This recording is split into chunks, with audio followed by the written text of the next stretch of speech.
Hello student, good morning and welcome to my channel pro education. तो आज है 29 अक्टूबर और मैं लेकर आई हूँ आज के करंट अफेयर का मोस्ट इम्पोर्टेंट क्वेश्चन, जो बहुत ही सेलेक्टिव क्वेश्चन है और आने वाले सारे एग्जाम्स के लिए मोस्ट इम्पोर्टेंट है। तो चलिए शुरू करते हैं आज के करंट अफेयर का हमारा फर्स्ट क्वेश्चन। आज का पहला क्वेश्चन है, डायरेक्ट पोर्ट एंट्री सुविधा का उद्घाटन हाल ही में किसके द्वारा किया गया है? तो इस क्वेश्चन का राइट आंसर होगा ऑप्शन ए, मनसुख मंडाविया। तो डायरेक्ट पोर्ट एंट्री को हाल ही में मनसुख मंडाविया ने लॉन्च किया है और मनसुख मंडाविया जो कि केंद्रीय शिपिंग राज्य मंत्री हैं और इन्होंने तमिलनाडु में वीओ चिदम्बरनार पोर्ट ट्रस्ट की डायरेक्ट पोर्ट एंट्री सुविधा को लॉन्च किया है, जो कि निर्यातकों के लिए ईज ऑफ डूइंग बिजनेस को बढ़ाने में सहायक सिद्ध होगा। और यह सुविधा ट्रक पार्किंग टर्मिनल के अंदर 18,357 वर्ग मीटर के क्षेत्र में बनाई गई है, जिससे कारखानों से सील होकर आए निर्यातों के सामानों से भरे कंटेनर को सीमा शुल्क निकासी सुविधा के लिए सागरमाला योजना के तहत विकसित किया गया है, जिसको लॉन्च किया है केंद्रीय शिपिंग राज्य मंत्री मनसुख मंडाविया ने। और इसी के साथ इस क्वेश्चन में दिए गए ऑप्शन को भी डिफाइन कर लेते हैं। तो इस क्वेश्चन में फर्स्ट ऑप्शन था विमल जुल्का, जिन्हें हाल ही में federation of Indian fantasy sports के नया अध्यक्ष के रूप में नियुक्त किया गया है। हरदीप सिंह पुरी, जिन्होंने हाल ही में ई धरती जियो पोर्टल को लॉन्च किया है। और आलोक वर्मा, जिन्हें हरियाणा लोक सेवा का नया अध्यक्ष नियुक्त किया गया है। अगला क्वेश्चन है, अल्फा कोंडे किस देश के नए राष्ट्रपति नियुक्त हुए हैं? तो इस क्वेश्चन का राइट आंसर होगा ऑप्शन ए, गिनी। तो गिनी गणराज्य के नए राष्ट्रपति अल्फा कोंडे बने हैं और अल्फा कोंडे गिनी गणराज्य के वर्तमान राष्ट्रपति और rally of Guinean people's party के नेता थे, जिन्होंने 2020 के राष्ट्रपति चुनाव में फिर से एक बार जीत हासिल की है और यह उनके राष्ट्रपति के रूप में तीसरा कार्यकाल होगा। तो इस क्वेश्चन में बात हो रही है गिनी गणराज्य की, जिसके प्रधानमंत्री हैं इब्राहिम कैशोरी फुफाना, राजधानी है कोनाक्री और मुद्रा है गिनियन फ्रैंक। अगला क्वेश्चन है, हाल ही में अंडर 19 विश्व कप से किस क्रिकेटर ने संन्यास लेने की घोषणा की है? तो इस क्वेश्चन का राइट आंसर होगा ऑप्शन सी, तन्मय मनोज। तो हाल ही में तन्मय मनोज ने अंडर 19 क्रिकेट के सभी प्रारूपों से संन्यास लेने की घोषणा की है। और तन्मय मनोज श्रीवास्तव, जो कि 2008 में भारत की अंडर 19 विश्व कप विजेता टीम के हिस्सा रह चुके हैं और हाल ही में इन्होंने सभी घरेलू क्रिकेट से संन्यास लेने की घोषणा की है। और उन्होंने अब तक 90 प्रथम श्रेणी के खेल खेले हैं, जिसमें 4,918 रन बनाए हैं। और इसके साथ ही उन्होंने 44 लिस्ट ए मैच और 34 T20 मैच भी खेले हैं। और मनोज तन्मय ने IPL भी खेला है, जहां उन्होंने डेक्कन चार्जर्स और कोची टस्कर्स केरल का प्रतिनिधित्व किया था। अगला क्वेश्चन है, हाईवे इंफ्रास्ट्रक्चर की बेहतरी के लिए भारतीय राष्ट्रीय राजमार्ग प्राधिकरण ने किसके साथ साझेदारी की है? तो इस क्वेश्चन का राइट आंसर होगा ऑप्शन बी, IIT जोधपुर। तो हाईवे इंफ्रास्ट्रक्चर की बेहतरी के लिए राष्ट्रीय राजमार्ग प्राधिकरण ने IIT जोधपुर के साथ एक MOU पर हस्ताक्षर किए हैं और यह दोनों संस्थान उस डोमेन में काम करेंगे जिसमें परिवहन इंजीनियरिंग, संरचनात्मक इंजीनियरिंग और भू तकनीकी इंजीनियरिंग शामिल है। तो भारतीय राष्ट्रीय राजमार्ग प्राधिकरण यानी कि national highways authority of India, जिसके अध्यक्ष हैं सुखबीर सिंह संधू और इसका मुख्यालय है नई दिल्ली। और IIT जोधपुर यानी कि भारतीय प्रौद्योगिकी संस्थान जोधपुर के अध्यक्ष हैं R चिदम्बरम।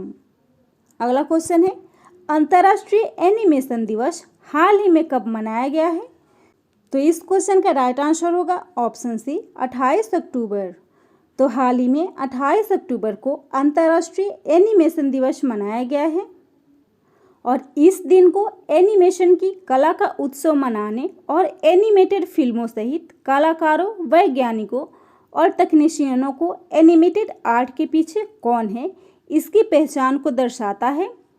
और इस वर्ष 19वां अंतर्राष्ट्रीय एनिमेशन दिवस मनाया गया है।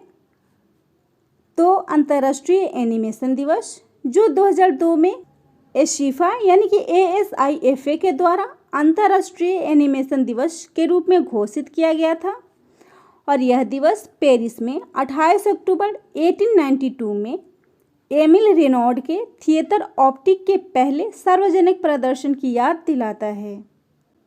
तो एशिफा जिसके अध्यक्ष हैं सयोको किनोशिता, संस्थापक हैं जॉन हलाश और इसकी स्थापना हुई थी 1960 में एनेशी, फ्रांस में। अगला क्वेश्चन है, किस बैंक के MD और CEO आदित्य पुरी हाल ही में रिटायर हुए हैं? तो इस क्वेश्चन का राइट आंसर होगा ऑप्शन डी, HDFC। तो आदित्य पुरी जो कि HDFC बैंक के MD और CEO थे, जो हाल ही में अपने पद से सेवानिवृत्त हुए हैं। तो HDFC बैंक के प्रबंध निदेशक और मुख्य कार्यकारी अधिकारी यानी कि MD और CEO आदित्य पुरी ने भारत के सबसे बड़े निजी क्षेत्र के ऋणदाता के 25 साल के बेहद सफल करियर के बाद अपने रिटायरमेंट का फैसला लिया है और अब उनकी जगह शशिधर जगदीशन HDFC बैंक के मुख्य कार्यकारी अधिकारी और प्रबंध निदेशक के रूप में नियुक्त किए गए हैं, जो कि 27 अक्टूबर 2020 से प्रभावी होंगे। तो HDFC बैंक जिसका मुख्यालय है मुंबई, महाराष्ट्र, इसके MD और CEO बने हैं शशिधर जगदीशन और इस बैंक का टैगलाइन है वी अंडरस्टैंड योर वर्ल्ड।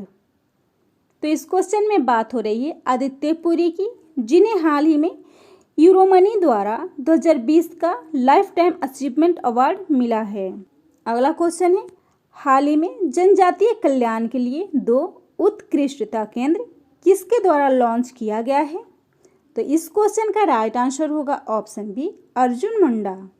तो हाल ही में अर्जुन मुंडा ने 2 उत्कृष्ट केंद्र को लॉन्च किया है और अर्जुन मुंडा जो कि जनजातीय मामलों के केंद्रीय मंत्री हैं, जिन्होंने वीडियो कॉन्फ्रेंसिंग के माध्यम से जनजातीय मामलों के मंत्रालय और आर्ट ऑफ लिविंग के बीच सहयोग में जनजातीय कल्याण के लिए 2 उत्कृष्टता केंद्र को लॉन्च किया है। तो पहला उत्कृष्टता केंद्र महाराष्ट्र के औरंगाबाद जिले में गो आधारित कृषि तकनीकों पर आधारित टिकाऊ प्राकृतिक खेती के प्रशिक्षण के लिए लॉन्च किया गया है, जबकि दूसरा उत्कृष्टता केंद्र झारखंड में 30 ग्राम पंचायतों और 150 गांवों को कवर करने वाले राज्य के 5 जिलों में सुदृढ़ीकरण PRIS के क्षेत्र में लॉन्च किया गया है। तो इस उत्कृष्ट केंद्र को लॉन्च किया है जनजातीय मामलों के मंत्रालय ने आर्ट ऑफ लिविंग के सहयोग से। तो आर्ट ऑफ लिविंग फाउंडेशन एक स्वयंसेवक आधारित मानवीय और शैक्षिक गैर सरकारी संगठन है, जिसकी स्थापना 1981 में हुई थी और इसके संस्थापक हैं श्री श्री रविशंकर जी। अगला क्वेश्चन है, हाल ही में किसने फॉर्मूला 1 रेस में विश्व रिकॉर्ड स्थापित किया है? तो इस क्वेश्चन का राइट आंसर होगा ऑप्शन डी, लुइस हैमिल्टन। तो लुइस हैमिल्टन ने फॉर्मूला 1 रेस में विश्व रिकॉर्ड स्थापित किया है और उन्होंने पुर्तगाली ग्रैंड प्रिक्स 2020 के साथ ही इस फॉर्मूला 1 ग्रैंड प्रिक्स में विश्व रिकॉर्ड को बनाया है और उन्होंने जर्मन महान माइकल शुमाकर द्वारा स्थापित 91 जीत के रिकॉर्ड को पीछे छोड़ दिया है। और इस पुर्तगाली ग्रैंड प्रिक्स में वाल्टेरी बोटास जो कि मर्सिडीज रेसर और फिनलैंड के रहने वाले हैं, इन्होंने दूसरा स्थान प्राप्त किया था, जबकि मैक्स वेरस्टेपेन जो कि रेड बुल से संबंधित है और नीदरलैंड के निवासी हैं, इन्होंने इस फॉर्मूला 1 में तीसरे स्थान को प्राप्त किया है। तो इस क्वेश्चन में बात हो रही है लुइस हैमिल्टन की, जिन्होंने फॉर्मूला 1 में एक विश्व रिकॉर्ड बनाया है, जिसमें उन्होंने 2020 में 8 फार्मूला 1 रेस को जीता है और अपने करियर में 92 फार्मूला 1 रेस को जीतकर एक विश्व रिकॉर्ड बनाया है। तो 2020 में जीते उनके फार्मूला 1 रेसेज हैं Austrian Grand Prix, British Grand Prix, Hungary Grand Prix, Spanish Grand Prix, Belgium Grand Prix, Tuscan Grand Prix और पुर्तगाली ग्रैंड प्रिक्स, जिसको उन्होंने हाल ही में जीता है। और इस क्वेश्चन में बात हो रही है फार्मूला 1 रेस की। तो 2020 में हुए जितने भी फार्मूला 1 रेस हैं उन्हें भी देख लेते हैं। तो ऑस्ट्रियन ग्रैंड प्रिक्स को वोल्टेरी बोटास ने जीता है। ला लीगा 2020 को रियल मैड्रिड ने जीता है, जबकि यूईएफए चैंपियनशिप 2019-20 के खिताब को बायर्न म्यूनिख ने, 70वें एनिवर्सरी ग्रैंड प्रिक्स को मैक्स वेरस्टेपेन ने, जबकि इटालियन ग्रैंड प्रिक्स 2020 को पियरे गैसली ने जीता था। अगला क्वेश्चन है, हाल ही में किस कंपनी के अध्यक्ष ली कुन ही का निधन हो गया है? तो इस क्वेश्चन का राइट आंसर होगा ऑप्शन ए सैमसंग। तो ली कुन ही सैमसंग के अध्यक्ष थे जिनका हाल ही में निधन हो गया है। और सैमसंग ग्रुप दक्षिण कोरिया का एक सबसे बड़ा ग्रुप है जिसके अध्यक्ष ली कुन ही थे जिनकी हाल ही में निधन हुई है। और ली कुन ही ने सैमसंग को एक छोटे व्यापारिक व्यवसाय से स्मार्टफोन और मेमोरी चिप्स का दुनिया का सबसे बड़ा उत्पादक बनने में उनकी बहुत बड़ी भूमिका थी। तो फोर्ब्स के अनुसार ली कुन ही 21 बिलियन डॉलर की संपत्ति के साथ दक्षिण कोरिया के सबसे अमीर व्यक्ति भी थे। तो इस क्वेश्चन में बात हो रही है सैमसंग ग्रुप की, जिसकी स्थापना हुई थी 1938 में। इसके संस्थापक हैं ली ब्यंग चल। इसका मुख्यालय है दक्षिण कोरिया, सैमसंग टाउन, सियोल। अगला क्वेश्चन है, भारत अमेरिका 2+2 मंत्री स्तरीय संवाद का आयोजन किस राज्य या केंद्र शासित प्रदेश में किया गया है? तो इस क्वेश्चन का राइट आंसर होगा ऑप्शन बी नई दिल्ली। तो भारत अमेरिका 2+2 मंत्री स्तरीय संवाद का आयोजन नई दिल्ली में किया गया था, जिसमें केंद्रीय रक्षा मंत्री राजनाथ सिंह और विदेश मंत्री डॉक्टर एस जयशंकर भारतीय प्रतिनिधिमंडल का नेतृत्व कर रहे हैं, जबकि संयुक्त राज्य अमेरिका के सचिव माइक पोम्पेओ और रक्षा सचिव मार्क ओशो अमेरिकी प्रतिनिधि मंडल का नेतृत्व कर रहे हैं। तो यह पहला 2+2 संवाद नई दिल्ली में सितंबर 2018 में और दूसरा वाशिंगटन डीसी में 2019 में आयोजित किया गया था, जबकि तीसरा 2+2 मंत्री स्तरीय संवाद यानी कि इंडिया यूएसए 2+2 मिनिस्ट्रियल डायलॉग को भारत की राजधानी नई दिल्ली स्थित हैदराबाद हाउस में आयोजित किया गया है, जिसका प्रतिनिधित्व भारत के तरफ से रक्षा मंत्री राजनाथ सिंह और विदेश मंत्री डॉक्टर एस जयशंकर के द्वारा किया जा रहा है। अगला क्वेश्चन है, हाल ही में किसने पेमेंट सिस्टम ऑपरेटर्स यानी कि पीएसओ द्वारा भुगतान के लिए कोई नया क्यूआर कोड शुरू करने पर रोक लगा दी है? तो इस क्वेश्चन का राइट आंसर होगा ऑप्शन डी आरबीआई। तो आरबीआई ने हाल ही में पेमेंट सिस्टम ऑपरेटर्स यानी कि पीएसओ के द्वारा भुगतान के लिए कोई नया क्यूआर कोड शुरू करने पर रोक लगा दी गई है। तो क्यूआर कोड जो 2 आयाम के मशीनों द्वारा पढ़े जाने वाला योग बार कोड होता है और पॉइंट ऑफ सेल यानी कि पीओएस पर मोबाइल के जरिए भुगतान के लिए इसका इस्तेमाल किया जाता है और क्यूआर कोड में बड़ी मात्रा में सूचना भी एकत्रित की जा सकती है। तो इस क्वेश्चन में बात हो रही है आरबीआई की यानी कि रिजर्व बैंक ऑफ इंडिया की, जो भारत का केंद्रीय बैंक है और सभी बैंकों का संचालन करती है। स्थापना हुई थी 1 अप्रैल 1935 में। मुख्यालय है मुंबई, महाराष्ट्र। इसके गवर्नर है शक्तिकांत दास और रिजर्व बैंक के पहले गवर्नर थे सर ऑसबोर्न स्मिथ, जबकि पूर्व प्रधानमंत्री मनमोहन सिंह आरबीआई के 15वें गवर्नर थे। नेक्स्ट क्वेश्चन है, किस राज्य में मानव तस्करी विरोधी पुलिस स्टेशन स्थापित किए जाएंगे? तो इसका राइट आंसर होगा ऑप्शन ए उत्तर प्रदेश। तो उत्तर प्रदेश में मानव तस्करी विरोधी पुलिस स्टेशन स्थापित किए जाएंगे। तो इसके लिए उत्तर प्रदेश सरकार ने महिलाओं और बच्चों की सुरक्षा की दिशा में एक बड़ा कदम उठाते हुए प्रत्येक जिले में मानव तस्करी विरोधी पुलिस स्टेशन स्थापित करने का निर्णय लिया है और इन पुलिस स्टेशनों को मामला दर्ज करने और स्वतंत्र रूप से मामले की जांच करने के लिए पर्याप्त अधिकार दिए जाएंगे।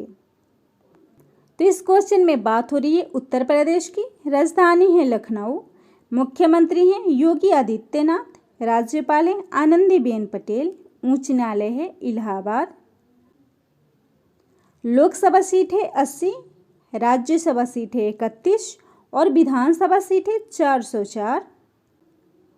और उत्तर प्रदेश में लॉन्च कुछ योजनाएं हैं, जैसे बाल श्रमिक विद्या योजना, जिसको राज्य में बच्चों की शिक्षा के लिए शुरू किया गया था, नवीन रोजगार छतरी योजना, और मनरेगा के तहत सबसे ज़्यादा रोजगार देने में उत्तर प्रदेश प्रथम स्थान पर है। और एनआरआई एकीकृत पोर्टल को यूपी में शुरू किया गया है। और मेजर ध्यानचंद विजय पथ योजना भी उत्तर प्रदेश में शुरू की जाएगी, जिसका उद्देश्य खिलाड़ियों की घरों तक पक्की सड़कों का निर्माण करवाना। और बिजली चोरी की समस्या देखते हुए राज्य में बिजली चोरी विरोधी पुलिस स्टेशन भी स्थापित किया जाएगा। और घरेलू सैलानियों को आकर्षित करने में उत्तर प्रदेश प्रथम स्थान पर है। और हाल ही में उत्तर प्रदेश में महिला सशक्तिकरण के लिए मिशन शक्ति कार्यक्रम शुरू किया गया है। तो अगर मेरा वीडियो आप लोग को अच्छा लगता हो तो प्लीज़ मेरे वीडियो को लाइक कर दीजिएगा, शेयर कर दीजिएगा और मेरे चैनल को सब्सक्राइब कर लीजिएगा और बेल आइकन प्रेस कर लीजिएगा, ताकि आने वाले वीडियो का नोटिफिकेशन आपको मिल सके।